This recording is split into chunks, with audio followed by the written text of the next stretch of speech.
it? September 15th, 11:44. Update in the Operation Relentless Pursuit. Been having a lot of stuff go on, so I'm just gonna kind of, I guess, go over that right now. Totally start getting more people on live, but in a nutshell, so John Francis Foundation came in, wanted us to become more professional and organized on the family's behalf, so David Francis nominated me to become search manager.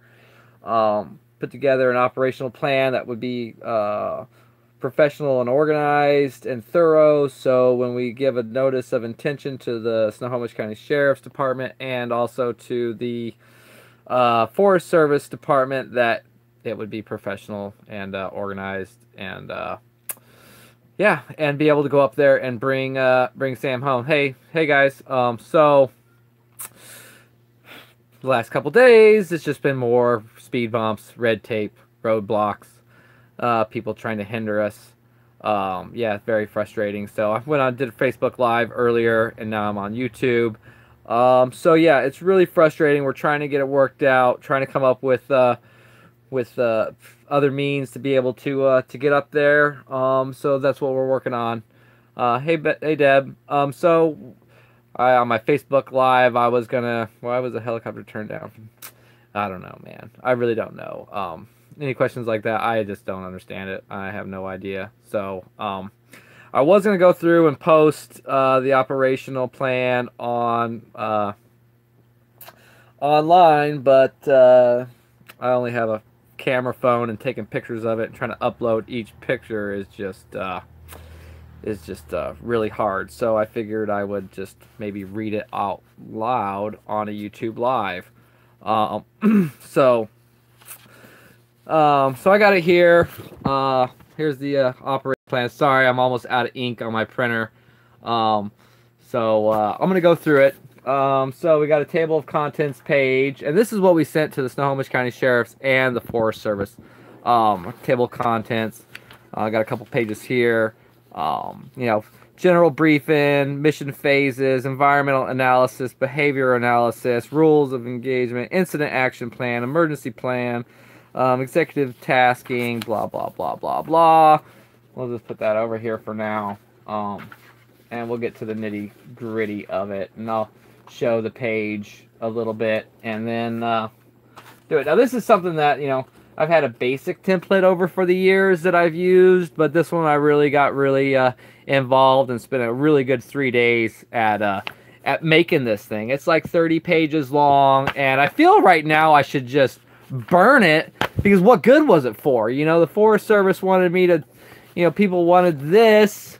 They wanted this in order to be able to launch our operation and bring Sam home, and now that they got it, it's like, it's no good, or whatever it is. So I might as well just burn this, but I'm not going to. No, they've given us 1,000 different reasons. One reason is one, and then we we address that reason, and then it's another reason, and if you can't tell, I'm very, very angry. I'm very, very upset, and I'm gonna try to keep my try to keep my swearing down. My wife gave me grief about that earlier, about, I want to share your videos, but you cuss too much. And it's like, well, heck, man, I'm really upset. Like, I really put my heart, waking up at 5 a.m. and working with Kevin and Clay till 2, 3 in the morning, day in, day out, when all we wanted to be was on the mountain. But we knew in order to get the people we need in here, to get the resources we need in here, we needed to be organized and we needed to be professional.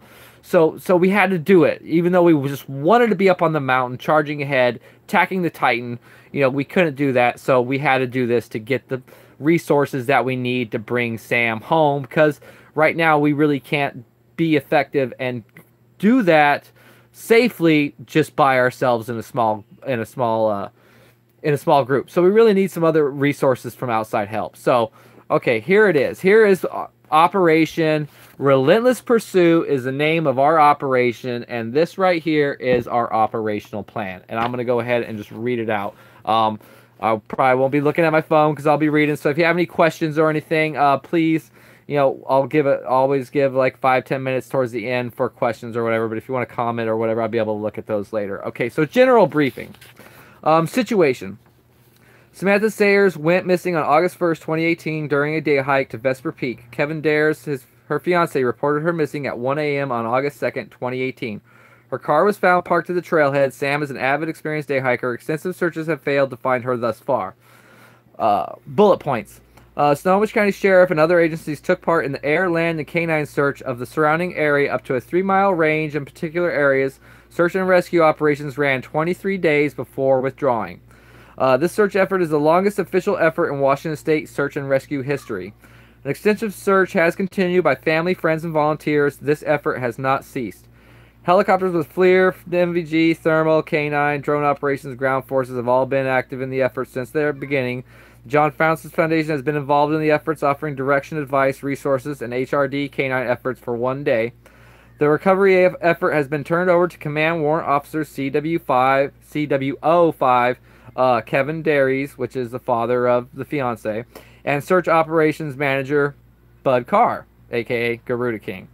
The area in which it is most likely to discover the Samantha is in high alpine rugged terrain with alpine trees and brush, large talus fields, steep side hills, steep ridges, and cliffs. Goals and objectives.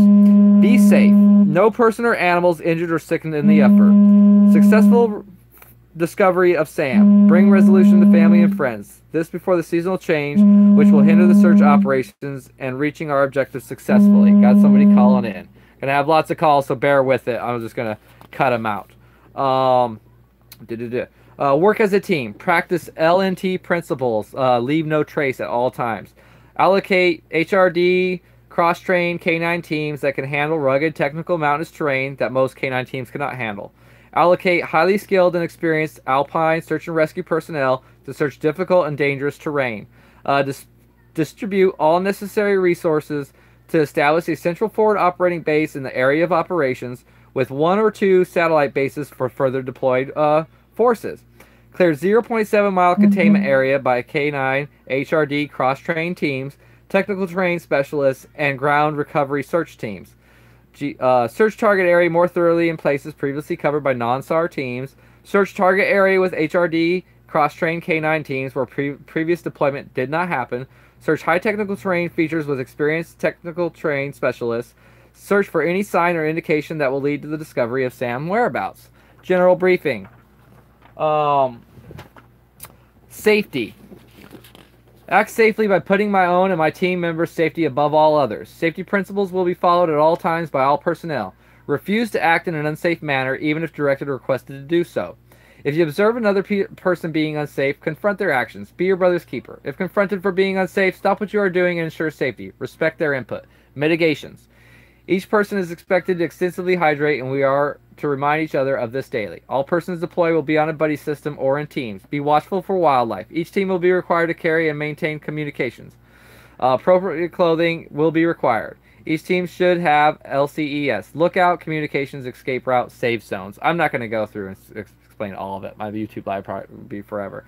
Desired behaviors. Abide by all laws and regulations. Be truthful and answer all questions. Good. Deal with others respectfully. Avoid letting persons like or dislikes influence you. Address any concerns through personal communication, first with those directly involved. Maintain privacy and confidentiality. Say no in requested activities but beyond your proven capabilities. I'm shorthanding a lot of this, by the way. Avoid and address any real or perceived conflict of interest. Work respectfully under the direction of the people in charge. Maintain and secure the equipment loaned to you. No information regarding the search should be posted on any social media or to be shared with any type of news outlet unless specific consent is received from the family and commanding people. Information of the specific location of any discoveries may not be released to the public. All personnel involved will sign a legal waiver. The acknowledgement of risk and release of liability is located on the last 3 pages of this document. Alright, mission phases. Here's the mission phases. I'll show you that guy right here. Mission phases. Okay, phase 1. Establish forward operating base command post in AO of the 0.7 mile area. Allocate and deploy all resources for CP. Allocate, schedule, and maintain supply chain. Deploy personnel on mountain with revolving shifts. Deploy quarters for personnel. Duration 2 days. Phase 2, establish and supply satellite FOBs and AO. Deploy SFOBs in remote areas. Schedule and maintain supply chain. Deploy personnel. Duration estimated 2 days. Phase 3, initiate rescue recovery plan in AO. Deploy personnel to search zones. Maintain overwatch.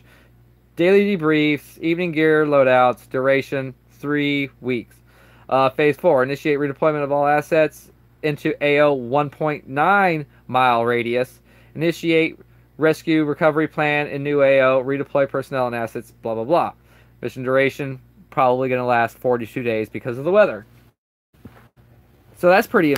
Oh, here is the one that's like we really want to talk about: environmental analysis. All right. Name of area: Vesper Peak, Mount Baker, Snoqualmie National Forest. Location: Trailhead, 27 miles south of Darrington, Washington, on Forest Road, 4065 off of Mountain Loop Highway. Longitude, got that in there. UTM grid, got that in there. Elevation: summit 6,214 feet, trailhead 2,400 feet. Elevation gain 3,814 feet. Geographical area: subalpine to high alpine.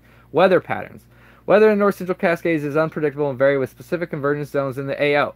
Accurate weather reports and forecasts will diminish as the fall season continues and transitions into winter. Area of operations, AO 0.7. This area encompasses subalpine to high alpine terrain with some snowfields, creeks, and streams, and rock. Elevation 6,214 feet to 4,400 feet. Ground area 979.92 acres, 1.53 square miles, or 3,965,580 square meters. We got all the information down in here. AO 1.9, same thing, different numbers. Environmental impact plan. Now this is what the Forest Service is worried about, and we address this. No live trees or vegetation are to be uprooted or disturbed. Team members will take every precaution effort to minimize impact upon the environment. Set up FOB at previously established campgrounds on the southern ridge above Lake Long to minimize environmental impact. Latrine waste will be at the discretion of individuals, but all team members are required to bury, package, and remove waste. I will try to get a PDF to put up somewhere on the website or on here. Okay, all fires not within an enclosed stove will abide by present fire codes and laws. All members are required to practice leave no trace. All garbage trash will be collected and packed out for disposal. No evacuation of earth will occur other than the evacuation for purposes of latrines. I think that kind of like covers what we're going to do up there. Like, we're not talking about, destroying the earth and the environment and whatnot. For some reason, Forest Ranger Rick, probably starts with a D. So yeah, then we have like our behavior analysis and scenario hypothesis to support where she might be living or perished. Some more of that.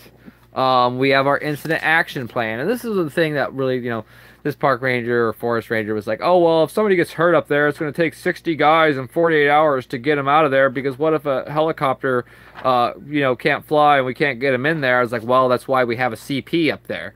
We have a command post.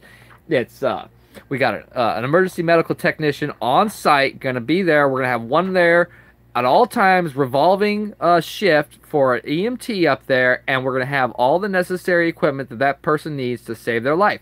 Somebody does get injured, we could get them to the CP, we can get them stable, the EMT can stabilize them, treat whatever injuries they have until they can be littered out by 60 guys or whatever. So you would think that them, having a command post there, you would think they would understand that this is a benefit, not only to us, but it would be a great benefit to them if somebody did get hurt and search and rescue had to come out. At least there's a place where they can be tended to and not have to spend 48 hours and 60 guys trying to drag somebody off the mountain. It's like, hey, we got a medical base right there. It's got heat, it's got shelter, it's got all the medical supplies an EMT would need. What's the problem? I think it's a great idea. So we have an incident action plan, which pretty much means if something bad happens, what are you going to do? And we have all of our information on here. Advanced life support, Highline airlift, airlift northwest. Those are for all the helicopters that can fly in if somebody is hurt. All of our nearest hospitals that are on there. All of our nearest emergency veterinarian clinics are listed on here just in case if a dog gets hurt. You know, these people, they spend, you know, they put a lot of training and a lot of time and a lot of effort, a lot of love. You know, these animals are their family. They're their teammate. You know, an animal gets hurt, we already made a decision. If an animal gets hurt and it's serious and life-threatening, we will pay to have them airlifted to the nearest emergency center to be saved, because we treat animals as humans in that sense. So we got all that on there. You know, I got all the landing zones, transportation route to and from the airport, to the hospital, to the veterinarian clinic. We got medical emergency procedures. We got canine medical emergency procedures on here. I mean, what more do these people want for information? We have an emergency action plan in the event of significant injury. You know, like, I mean, do you see this? I mean, like, what more do they want? We got the landing zones up there if a helicopter, you know, already pre-disturbing, already established. You know, we got the latitude, longitude form, elevation, wind speed, wind direction, cloud cover, precipitation. So when they say, hey, you know, we got somebody here, we need we need to fly him in, and they said, well, we don't know what the weather's like. You know, we have a Kestrel on hand. We're like, well, the wind's coming out of the south-southwest at like 5 degrees. We got 10% precipitation. The cloud cover, you know, the ceiling is at, you know, 2 miles, and visibility is at like 6. You know, so we could give the chopper pilots on hand, on site information to be able for them to make a determination on if they could come in there and land and pick up man or beast. That's all on there. You know, I mean, we have, I mean, this is not just some, oh, we're in the bar drunk coming up with a operational plan. I don't know what, you know, the thing about the military is people can only, you know, when you're an official, especially in the military and law enforcement or any type of government agency, you know, there's only so much personal, you know, pull you can do. There's only so many personal favors you can ask of people. So, you know, that's something between Kevin and his dad on what they think they can pull. You know, and Kevin's dad already saw this. He was very impressed. The Snohomish County Sheriff's Department saw this, very impressed. You know, I'm sure they're probably going to take a lot of what they've seen here, because I've seen theirs. It's good, but mine's just different. So, you know, 3 days of working on this, coming out of my brain. So we got all of our executive personnel tasking, HRD K9 handler tasking, all of our trained technical specialists. We got that here. You know, all of our teams, loadout. We have our operational security plan. Like, okay, when we do find her, we just don't want to be blaring over the radio, oh yeah, hey, we found her, we found her, we found her. And then every freaking numbnut in the world is going to be calling up the news company, be like, oh yeah, they just found her, I got the story, you know. No. So we got, you know, we have an operational code name for when we do find Sam, so that everybody don't know. Only the people who are in the know will know that we found her.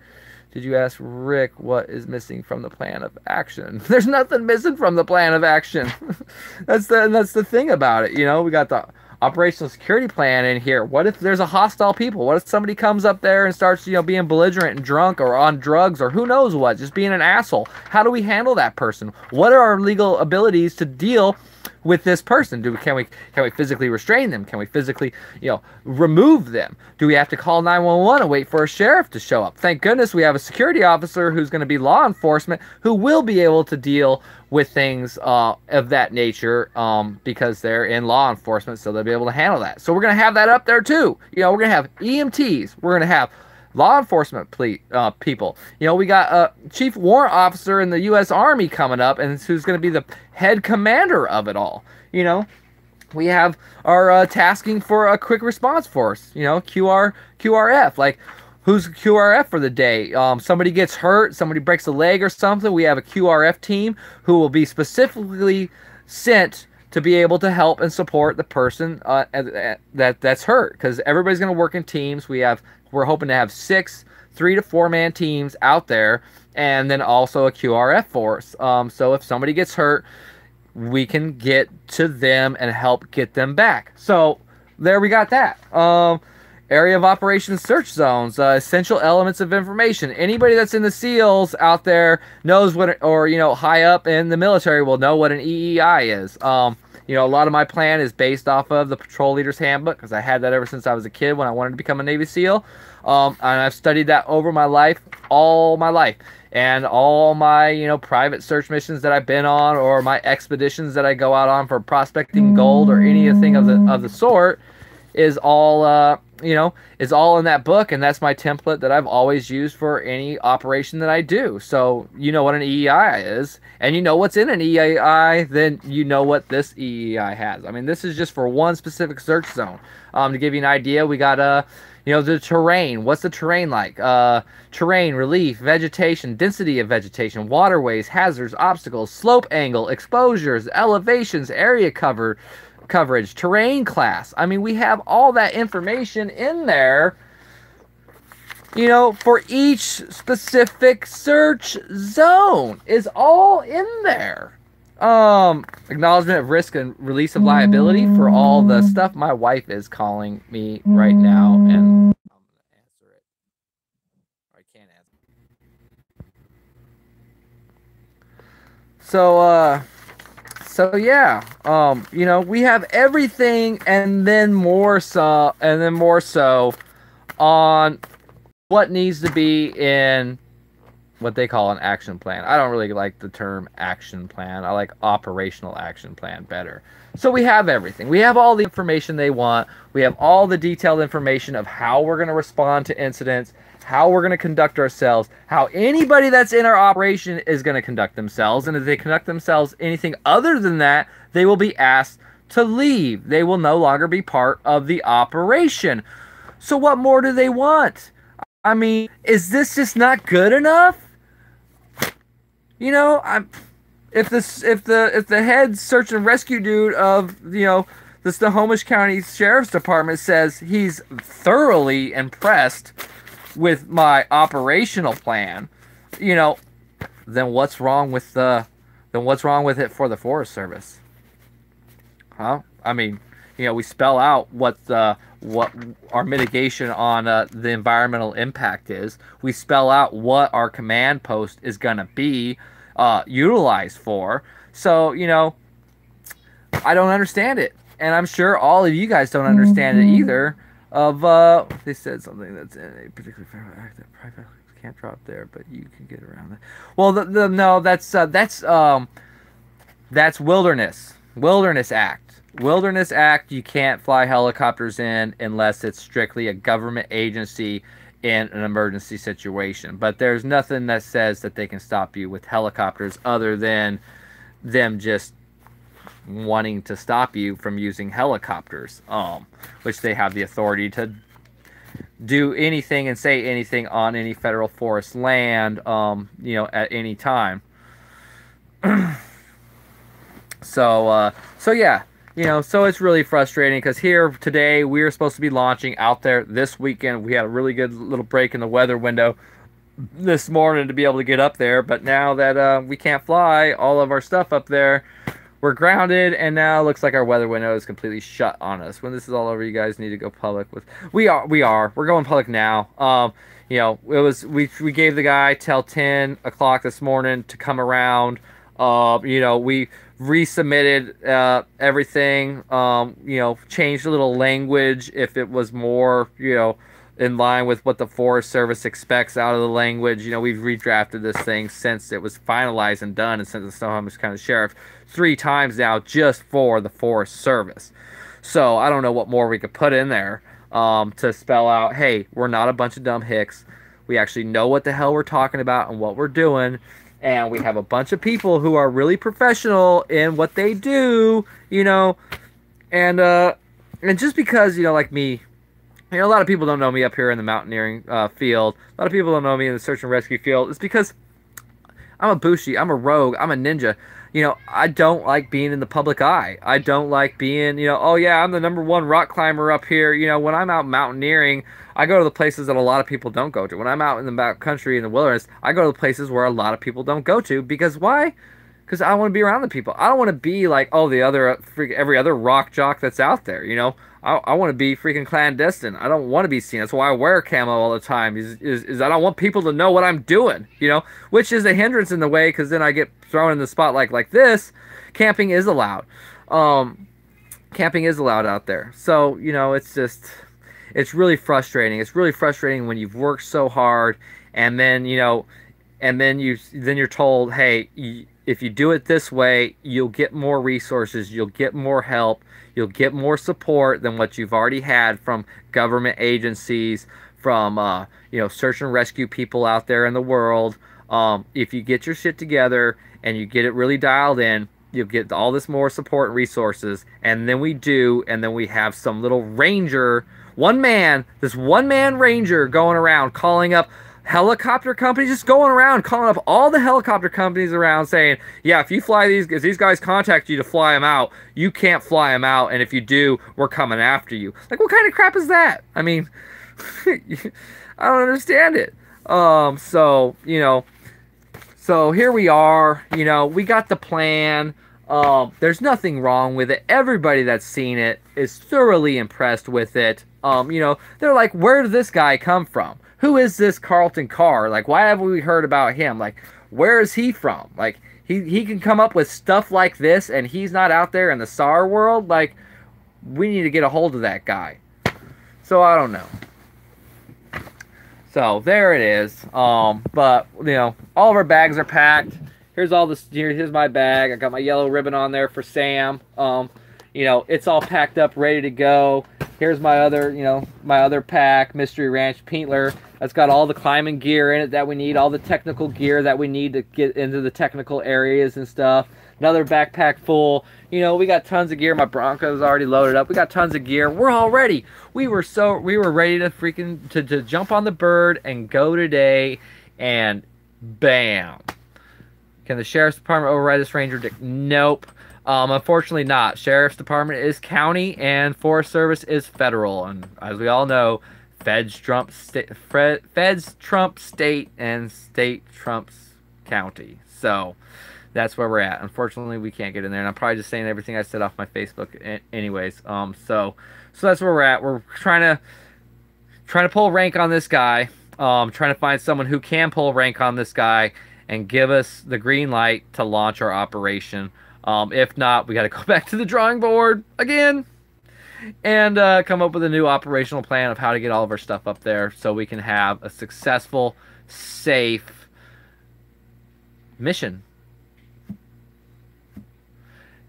Yeah, Kevin did do that. Kevin reached out to him and said, hey, why don't you come out there with us? Or we'll hire an environmental analysis or an environmental overlook, you know, to come out there with us to make sure to help mitigate our environmental. But here, there's no environmental impact. You know, where were their worries about the environmental impact when they had 8,000 hours of searchers up there stomping around the mountains? Where was the environmental impact when there was just hundreds and hundreds and hundreds and hundreds of people who were just scouring the mountain anywhere and everywhere, totally uncoordinated and unsupervised? Where was their worry about environmental impact then? Why all of a sudden that we like get professional, we get organized, and we get more support? Why all of a sudden now are you worried about the environmental impact? Why all of a sudden are you worried about grass? I mean, we weren't going to go and like brush hog a chunk of ground to put up our, you know, command post. I mean, it's 10 by 12. And there's like places where people camp up there and barren earth where we could set up a tent, a command post, and other tents and not even step on any grass, not even step on any heather. I mean, yeah, it's just BS. It's bureaucratic poundering of some sort. It's ego. It's ego. It's, oh, I want to be able to be the one that has the authority to shut this down or whatever. Yeah, just go. We would just go camping, but we're talking like 700 pounds of gear, you know, because yeah, we have serious people coming in with serious skills and serious experience that are coming in that don't want to just go up there on the fly. You know, if they get hurt, they want to make sure that the resources is there for them if they get hurt. You know, you never know when you're going to get hurt out there. And now with the weather turning bad, the chance of the risk of getting hurt goes up with this, you know, the fall weather. So, you know, they want to make sure that if they're hurt, their animal's hurt, or anybody's hurt up there, we have the resources to deal with it on the mountain. And that's the thing with the command post, is it's a command post. It's a medical post. It's, you know, it's where we can brief everybody. It's where if somebody gets hurt, we can stabilize them there until we can get them off the mountain. I mean, it's a very important thing, and they don't want us to have it. And it is the central thing to our operation is this command post. Because if we don't have this command post, then we might as well just go back to what everybody was doing, and that's just running around the mountain like chickens with their heads cut off, with no direction, with no oversight, with no coordination, and that's the greatest way for people to get hurt. And then search and rescue is gonna have to come in and send 60 men up and spend 48 hours and who knows how many tens of thousands of dollars to rescue somebody who might die in the end anyway. So, you know, it's BS. I don't understand it. You guys don't understand it.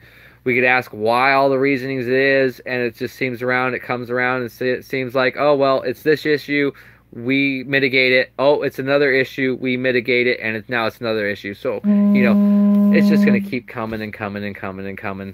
And, you know, they're just going to keep throwing roadblocks and red tape because it all comes down to this. It comes down to they want to be the ones up there. They want to be the heroes. They want to be the ones who find her and pull her off the mountain. And they'll do anything in their power, or is how it seems, to make sure that nobody else can take that reward, you know, to take that title. So that's how it looks like to me, and by their actions. So we're steadily working on it today. Hopefully somebody out there that's got rank on this guy can pull rank on him, you know, and yeah, they left, Tracy. They left. They all decided to stop. It's not worth it. She's probably dead. We're packing up shop and we're going home. They're not up there. They're not planning on going up there. So why are they hindering us from going up there and doing our job and doing what needs to be done? So I got a lot of people calling me, probably updates, probably what's going on and whatnot. So I'm gonna get back on this phone and get back on the horn, try to get this operation where we can get it launched and get up there. So thanks everybody for watching. Thanks for all your support. Yeah, and hopefully we get up there. Hopefully we get up there tomorrow. Thanks everyone.